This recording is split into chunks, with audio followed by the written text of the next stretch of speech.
Doctor সাহেব দেখেন তো আমার ব্যান্ডের কি অবস্থা, খাওয়া দাওয়া করে না ঠিক মতন। খাওয়া দাওয়া করতেছে না জি ঠিক না। মতন, সমস্যা। জি ঝড় বৃষ্টি হচ্ছে তো, পানি, আবহাওয়া খারাপ, পানি ঠানি ঘোলা হতো। আচ্ছা দেখি নাকি? হ্যাঁ হ্যাঁ, আচ্ছা আপনি দেখেন। খাওয়া হঠাৎ করে 2 দিন ধরে খাওয়া দাওয়া বাদ দিচ্ছে। আচ্ছা আচ্ছা। পুনঃ চিন্তা অস্থির হয়ে গেছে গা।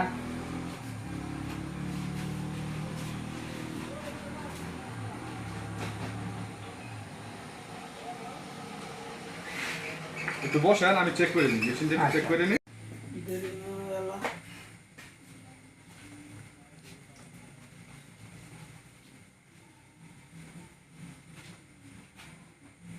তো চোখে কম দেখে অপারেশন করতে হইব। কত টাকা লাগবো? অপারেশন করতে 1020 টাকা লাগবে। 1002 দিলেও মানে?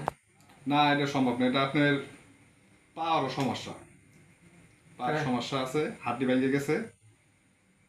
1020 টাকা লাগবে। এখন কি অপারেশন করবো? আচ্ছা অপারেশন করেন, আমি দেখতেছি। তাহলে আপনি, এখন তো সম্ভব না, টাকা আগে জমা দিতে হবে। টাকা দিতে একটু দেরি হবো। আপনি টাকা জমা দেন, এরপরে অপারেশন চলবো। এটা আমার নিজস্ব না, সরকারি তো। টাকা জমা ক্যাশ করেন, তারপরে আমি এটা অপারেশন করে দিতে পারবো।